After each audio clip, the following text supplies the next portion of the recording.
Follow me. From the beginning, God's will was for us to look to Him as our personal leader in each of our lives. We're to look only to Him as the source of all of our help and guidance. In the beginning, it should have been easier. Adam and Eve were totally innocent and unaware of anything other than the guiding hand of their Creator. They looked to Him each day for all of their needs.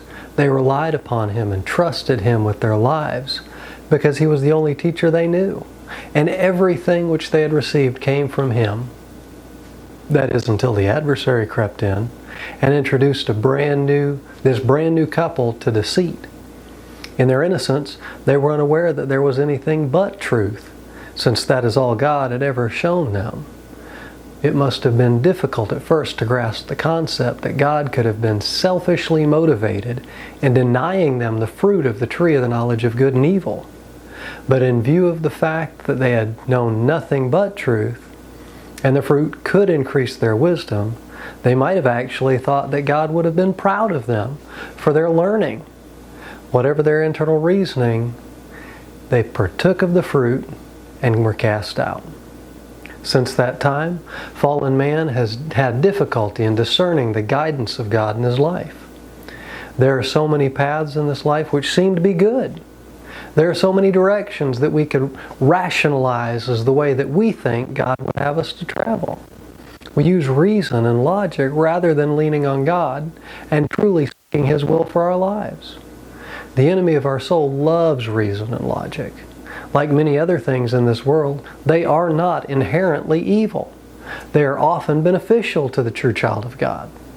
The problems arise when we look to our worldly wisdom to rationalize the will of God with reason and logic rather than relying on God, the God of all creation, to lead us as He will. God has given us these tools and the ability to use them. It is logical to avoid situations which might put us in danger.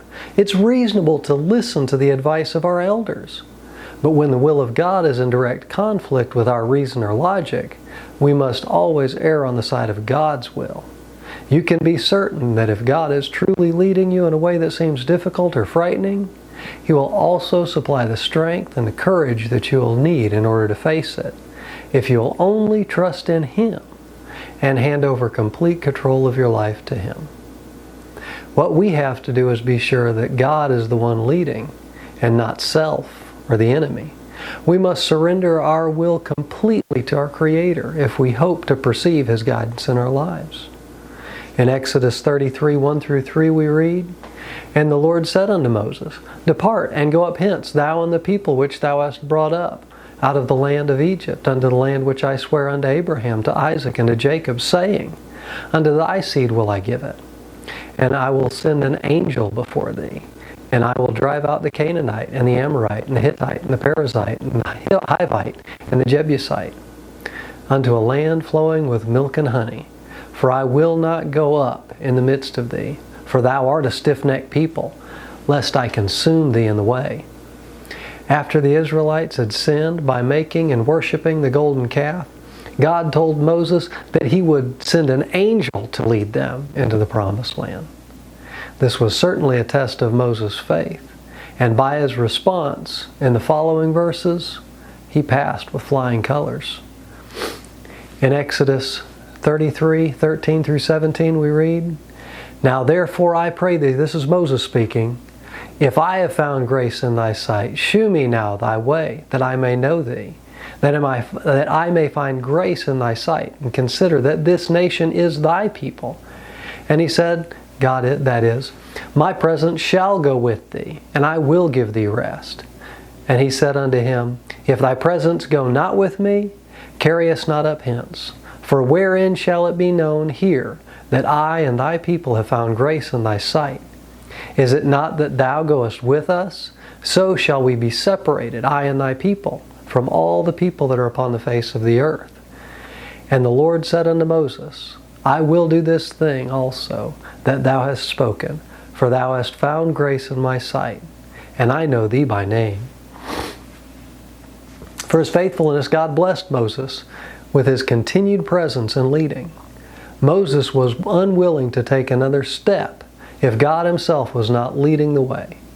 He knew what all of God's children should know. It's only by God living in and through us that others will know that we are in His will. God wants us to look to Him for all things in our lives.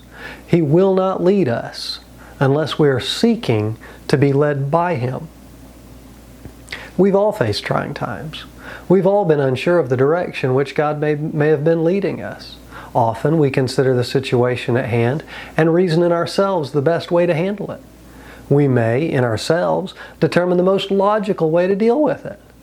But if we do as Moses and refuse to act until we have established with certainty that we are performing God's will, then God will bless us and those who perceive our faithful service to Him.